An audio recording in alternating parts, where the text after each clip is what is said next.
Protecting yourself from a narcissist requires you to set boundaries. Sometimes people think that being able to set a boundary means that you're controlling the narcissist. And this is a complete thought error. You're never going to be able to control the narcissist because we can hardly control ourselves. But especially a narcissist is going to loathe boundaries. They want to have control over you. They want to be the one that says, jump, spin, sit. And if they don't have that control over you, they are going to retaliate. So the only way for you to be able to have that protection over a narcissist is your ability to set boundaries to protect your peace. There's two things that you need to do to know how to set a boundary. Number one, set the expectation. Number two, have a requirement that you can control in order to protect your peace. So what do I mean by that? I mean that if you are going to have a boundary with a narcissist around holidays, for example, let's just say it's a parent or someone in your family, and you're going to say, I am only going to come to 4th of July, or I'm only going to come to Christmas as long as you don't make any comments about my weight. And if you make any comments about my weight, I'm gonna leave. This is an example of setting a clear expectation and then having control over the execution of that boundary to protect your own peace. Now, this is one thing that some people get wrong with boundaries, especially with a narcissist. It's not that you have to tell them that you're setting a boundary. You might tell them. However, in most situations, it's better to tell someone else what your boundary is and make that promise to yourself. The reason why is because sometimes when we set a boundary with a narcissist, they are gonna lash out. They're going to pick us apart and test our boundaries because they want to remain in control. They want to manipulate you with your insecurities.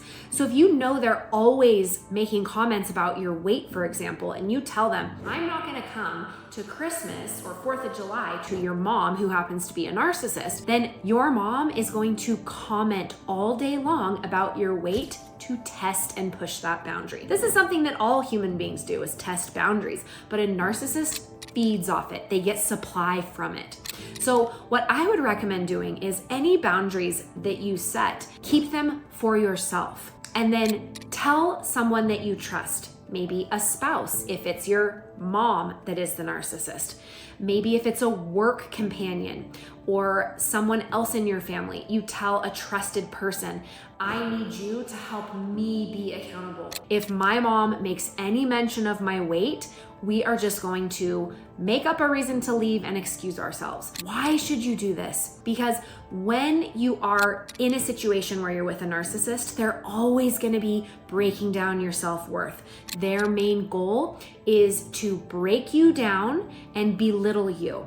And so on purpose, they're gonna go out of their way to make comments about the things that they know you're insecure about. It may even be that they bring up things that you used to be insecure about. They'll tell a story about, oh, well, in high school, remember you struggled with your weight, honey. When I saw you graduate college, I knew you weren't happy with your appearance, and I know that's been really hard for you your whole entire life. Does this sound familiar? This is because this is what narcissists do. They make it appear that they are being empathetic to you, that they are remembering these stories that they hold so dear. Even if you have been someone to grow out of them, they're gonna constantly bring them up. So having this boundary with yourself of if X, Y, and Z happens, I'm going to leave, or I'm going to stick up for myself, or I am going to squeeze my partner's hand and let them know I need them to speak up for me. It's to have a plan that you make ahead of time that is key. Why? Because anytime that we are triggered by a narcissist, it's going to make our nervous system perceive a threat and then bring on our trauma response. Fight, flight, freeze. The fourth trauma response is fawn. It's not talked about all the time, but it's one that you'll see often if you're dealing with narcissistic abuse.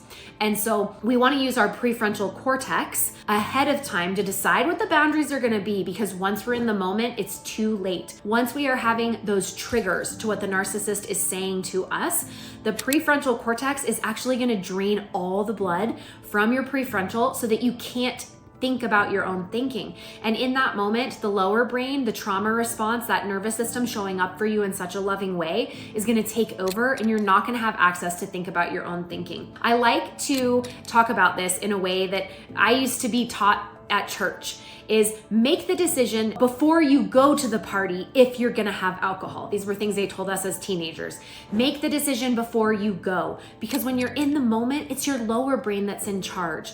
And so we wanna make the decision ahead of time before we get there, before we are losing access to our prefrontal cortex that can think about its own thinking, that metacognition. We wanna make the decision before we go, because once we're in that moment with the narcissist, once they are pecking away at our insecurities, we are gonna be in that lower brain. We're gonna be in that trauma response of fight, flight, freeze, fawn, and then we're not gonna have access to remember what is good for us. So it's making that decision before the holiday, before the event where we're gonna be with the narcissist, what we're going to do if X, Y, and Z happens. It doesn't have to be that you leave the party. That's just one example of a boundary. It could be something as simple as, if I am triggered, I make a commitment to myself to go to my room and wrap myself in my heat blanket so I can feel warmth and safety until I'm able to catch my breath and feel okay again, and then rejoin everyone. And it can be that you make an excuse. I'm not feeling well. My stomach is upset. Because it probably is.